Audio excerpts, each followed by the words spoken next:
Hello everybody, welcome to Just for Women Africa. My name is Olalekan Amoso, the founder of Just for Women Africa. On today's show, have you been in a situation where you live alone or you're moving offices, you're moving apartments, and you need somebody to clean for you, moving to the new apartment, the whole place is dusty, like when we moved into our new studio here at Just for Women Africa, the whole place was a mess. We need to get somebody to clean it up. And of course, you can't do it alone. Well, today's show is going to address all those issues, give you all those answers. Today we're talking to Yasmin Afifa, Hi. Who is the CEO and founder of Cleanit Ghana Limited, and she'll be talking to us about her company, why she got started, why she started to go into the cleaning services, why she didn't choose another type of business to do, and why she decided to focus on cleaning. She'll be talking to us all about that.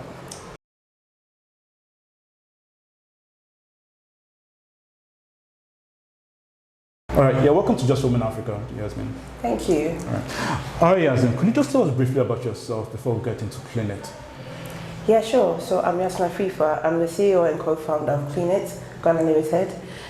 We started in 2019, September 2019, and it's co-founded by myself and my husband. And we provide cleaning solutions to any type of cleaning that you need. Oh, here in Ghana? Here in Ghana, and even if you want abroad, we can come as well. If you That'll be interesting. All right, so can you tell us, why did you decide to focus on the cleaning services? I mean, did you think there was a need for that? Sure. So when I moved to Ghana, I'm very passionate about cleaning, and I saw there was a few cleaning companies out there as well, but mainly they targeted like the companies. And I saw there was like, a niche out there for like people to go to people's homes and provide that cleaning service, which we have commonly in the UK. So because I'm passionate about the cleaning, and my husband had a bit of a background about cleaning because he had done it briefly for a while, it was easy to just kind of go into that industry and start from there. Okay. All right. So can you tell us, how did you start? And first of all, how much did you start with? And was it that a friend of yours just called you up and said, "Oh, come clean my apartment," or you were referred, or you put out some advert somewhere, and Yeah, sure. So we actually, the first things we bought, it came up to less than 300 cedis. Okay. I remember we bought. How far back was then? 2018. That was 2019. Okay. September. We bought the mops, the buckets, like the basic stuff that you need basically, and then we did the flyer, we put it out there.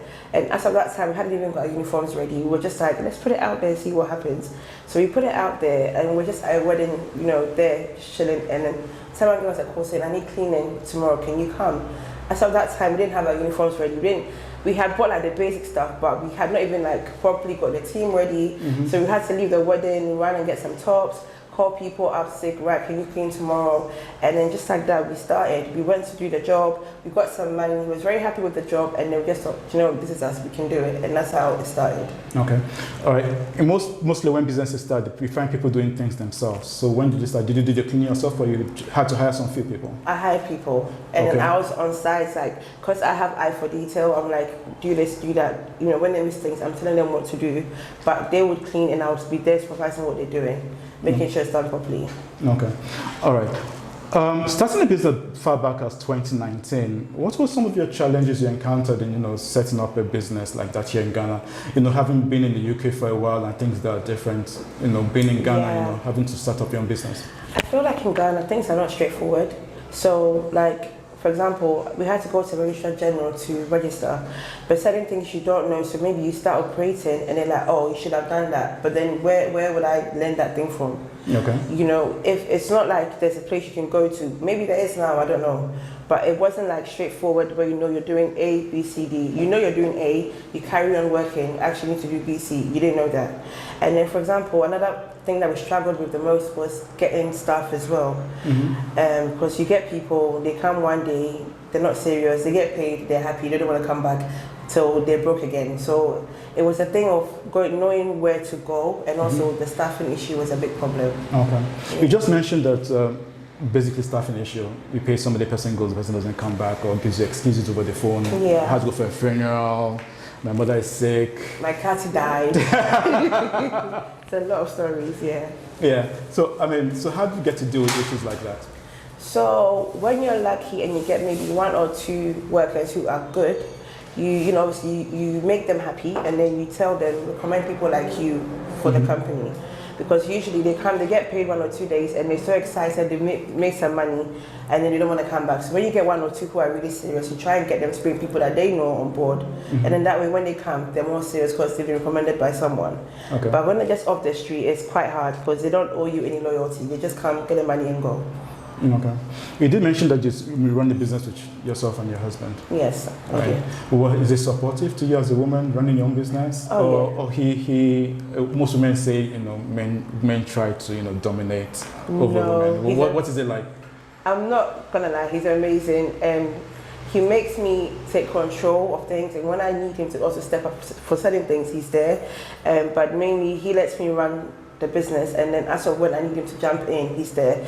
Or when, like, for example, we had a baby recently, when I went away, he handled everything well with our manager. He's very supportive. He's very supportive. Very, very. Like, he would do anything if you asked him to help. He's there. He's A1. He's bravo, by the way. He's here in the studio with us. Say hello. Yeah. All right, that's great. And how do people, your clients, treat you? I mean, if you're dealing with a man, how do they get to treat you as a woman? Yeah, so I've had, mostly it's not a problem, but sometimes you meet the 1 or 2 men who, I don't really know, but they may want more, and you just have to find a way to be professional, and then kind of like run from that situation. But you have 1 or 2 where they're trying to push for a bit more, or they try and be flirty, and I'm just like, what's the meaning of this? But you have to be professional and just try and run away from it. So sometimes it's been tricky, but we find our way around. Or sometimes when it's getting really bad, I push him. I'll be like, oh, I'll get my colleague to call you, and then he handles it, and then I run away. Equally, when he has that issue sometimes, he's like, I'll get my colleague to call you, and then I handle that as well. Okay. Yeah. I know you are trying to be diplomatic, but for people who are watching, what do you mean by watch more? They want more. I don't know. Could you specific? Yeah, but people, you can tell like the conversation is going left. Like, we're here to clean, and then you're talking about the person's like features and stuff, and I'm like, this is not why I'm here. Okay. So stuff like that, I find uncomfortable, and then I'll be like, D, can you handle this person for me? And it's okay, cool.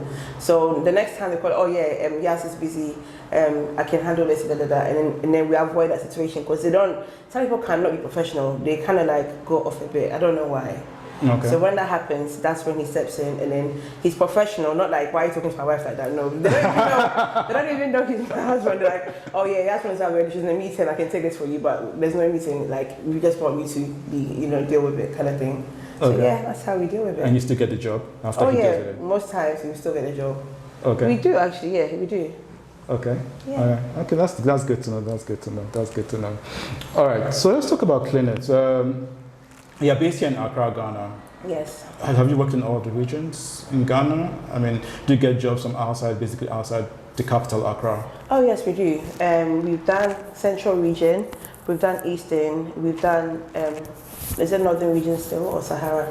What's it called? Yeah, we've done, I think 3 or 4 other regions outside Accra. People call us, and then we go out there, we clean, and we come back. So we've done quite a few regions in Accra. I think about 4 or 5. 4 or 5? Yeah. All right. Okay, so let's talk about your cleaning experiences and what people want to know. Have you ever gone to an apartment or an environment and go like, what the heck? I under invoiced the client. Yes, it happens a lot. And you're just there like, what the hell have I done? And then you're just there. It happens, yeah. So we try our best to view the property in advance, or we want a detailed video. Because if we say sending a picture, they'll stand at one angle and then take like the neat part, and then you're like, oh, this is not bad. You get there, you're like, oh my God. And then once you charge, we tend to make sure that when we charge, we don't come back and say, please. It's not nice that they probably budgeted for this, and now you're not come to say, actually pay this and that. But when it's been really, really bad, we're like, this is not what we expected, because that's not what you showed us. So can you please top up? Most of the times they understand that they haven't really been truthful, but some people are like, no. And in that case, you just have to be professional and do the job for them. But we tend to like to view, because we want to avoid things like that. It's happened quite a few times. Okay. We get them and very shocked. How bad the situation? Really bad? It can be very bad. Like, oh God. We've had quite some bad experiences, and the staff are all looking at us and we're like, okay, then we have to kind of come up with a plan, and it's not nice, but then we have to deal with it. And there's been times, but it's nice when you have that situation and the client sees that, this is bad and they appreciate the work and, that appreciation is nice, but some feel like it's your job, just do it. And it's not nice, yeah. I can imagine. All right, so how many staff do you have currently? Are your staff full-time or on contract basis? So we have two types. We have the full-time, okay, and then we have the ones that pay as you earn, or okay, pay as you work here. Okay. So in total, we have about 40 staff at the moment. 40 staff? Yes. That's a big company. We had quite a bit more, but we gave up on the location. Okay. So we had to let go of some of the workers. We put some in the same places, but because we had to let go of that, currently we have about 40 staff, give or take. Okay. Yeah. Okay, let me take you way back to 2020, during the time of the COVID epidemic. Oh, yes. Could you talk to us about that? How did you manage the business during that period? I mean, did you have to lay off staff? How much money did you lose, or were you making more money during that time? So luckily for us, that was a peak season for us, because initially there was a lockdown for a while, and when people were ready to go back to work, it was very dusty. It's a mess, they need cleaning. So we had a lot of people calling us to say, I need cleaning, this and that and that. So it was quite peak for us. But in the beginning, we had to lay off a few because some companies were like, we don't know what's going to happen. We're going to have to stop indefinitely till we come back to work. We don't know what's happening. So we had to lay some off. Eventually, they had to go back to work when work resumed. But generally, we had a good time during the COVID. Business was really booming. Really? Yeah. Even after the lockdown was it like 3 weeks or a month? Yeah, it was booming. A lot of people were they were frantic about the whole virus being transmitted and everything. So they wanted things to be neat, and they wanted us to be around to make sure the offices are neat, everything is on point to avoid transferring any virus. So for us, it was quite a good time. Okay. Have you had to turn down any job because of hazard reasons or anything? I think we've turned down one so far, and because they were not willing to provide certain things that we needed on site, and it was going to make the work very stressful. So I think we had to say we're not able to take this job, and I think they understood, because if you're not willing to provide what I need, and I don't perform, we're not going to be happy. So we had to let that job go. Okay. Yeah. All right. So what are the kind of things which are hindering you back from upscaling your business to the level which you want it to be? That's a good question. I feel like in Ghana, for small, medium businesses, there's not a lot of help out there. So like, for example, you might want, if we had access to maybe some loans and other things, it would help you to scale up your business. But at the moment, it's not happening. So you're having to invest whatever you're making, and so maybe get some investors to help you scale up the business. Whereas if you could easily go to your bank and show what you're making, and they can see your numbers, and they can say, right, we can pump this in and give you this time to pay back, it would help. But at the moment, you don't have. It's not really happening in this economy. So it makes scaling your business quite difficult. And I'd also say sometimes currently the economy is quite bad, so things are very expensive. So whereas before maybe you're making X amount of profit, now it's gone. Things are not stable. Okay. So you're not willing to scale up because you don't know what's going to happen. Okay. So you're having to maybe cut down on certain things to see how things will play out. So it's kind of affecting business as well. Okay. Yeah. All right. I mean, you did mention about the economy and how things are going. We read a lot of stuff for this on the newspapers. We watch the news. But coming from a perspective of a CEO, a founder like you, how bad is the situation? I think it's quite bad. I think things are not looking good. But me personally, I try to stay positive regardless of what's happening around me.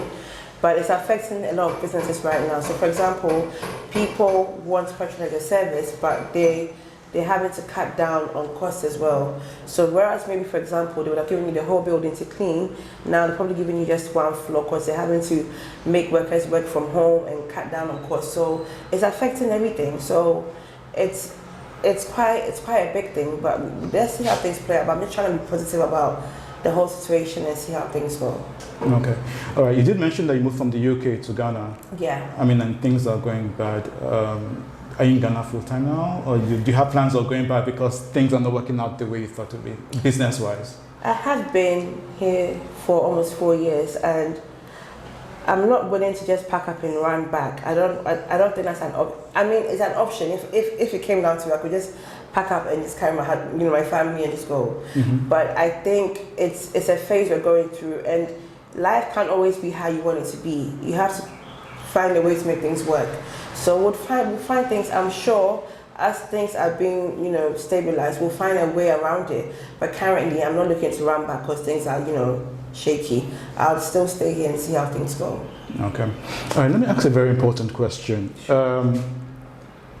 A lot of entrepreneurs start businesses. Yeah. Of course, as human beings, we're not going to be around forever. We're going to die, we'll fade off. Yes. And you find out that when people start businesses, because they passed on the businesses, very good businesses, they tend to collapse, fade away. You don't hear of them anymore. Sure. What's your plan for Clinet? So the plan that we have is to hopefully grow the business to a place where our kids can take over.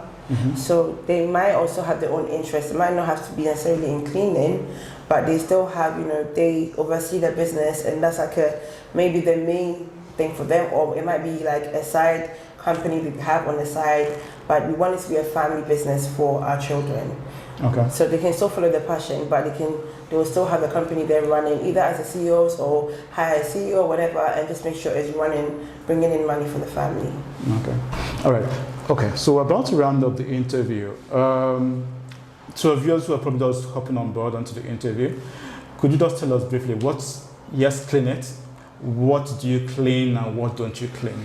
We don't clean human beings, please. Don't call me to come and give you a shower. We don't do that. But we clean homes, offices, we clean carpets, sofas, we clean everything.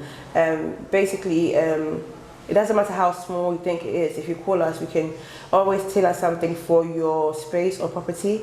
And we provide commercial cleaning, domestic cleaning. We provide all types of cleaning services to people, basically. Okay. All right. What's your advice to people out there, women out there, especially people who are coming from the diaspora, women coming from the diaspora, women in Ghana, women in Africa, all over the world, who want to start a business, just like the way you have started a business with your husband, but they feel that they need money to start off, they feel that I'm a woman, I'm be taken seriously, they feel that I get harassed, like the way you mentioned. What's your advice to them? So I would say be consistent whatever you're doing. And you were saying about, I don't know, what it is you want to go into, but I don't think you have to start big.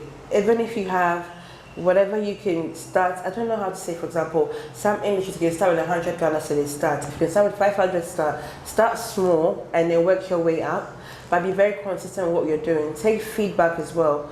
When you do things for people, even though they've paid, ask, how was it? Are you happy? Is there anything I can improve? And then take it in. Don't be offended, because you won't always please everyone. There might be a situation where they say, I didn't like this. And you, as a human, you're not going to be happy hearing that. But learn that you want to get better. You want to be out there. So fine, you didn't like this. What can I do better? And then find ways to improve yourself. Put yourself out there a lot. Any opportunity you can sell yourself. But ultimately be consistent. I'm a Christian, so I believe you should pray as well. Don't just, go out there and as you're working physically, obviously prayers will support your business with prayers, but be consistent, take feedback, and then just keep, watching how you're growing and where you can do better. One thing I also say is I was watching a lot of videos on YouTube. So right now in the world that we're in, there's so much you can learn from YouTube. It's not just funny videos. Don't just go and buy this and watch funny videos. Watch things on your industry, where you want to go. Watch people who are ahead of you and learn a thing or two from them from YouTube. And it's free. You don't have to pay for anything. So anyway you can learn something and it's free, just make sure you tap into it, and then eventually you get there. It's interesting what you said, because a lot of people have learned a lot of stuff from YouTube. Yeah. Sitting at home, I interviewed a lady like 3 weeks ago, and she said she learned how to make soap from YouTube, and she's doing amazingly well. She runs a really big company. Yes. And she's doing really well just from YouTube. It's very possible. It's a lot to learn, and it's free. Definitely, it is free. Okay, so to our viewers who are watching, who love the interview and then would like to have some of get hold of your services and get in touch with you, could you give out your contact details so they could reach you? Yeah, sure. So on Facebook, on Instagram, you can find us with CleanetGH, and that's KLEENITGH. And our telephone number is 0544 026 418. You can drop us a WhatsApp, you can DM us, you can call us, whichever way you prefer, we'll get back to you. Usually within 24 hours. Within 24 hours, that's Usually. nice.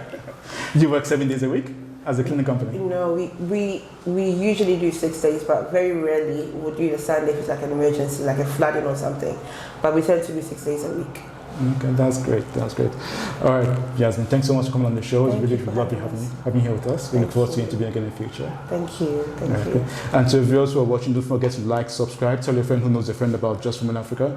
And from I myself and Yasmin to the next show, it will be bye.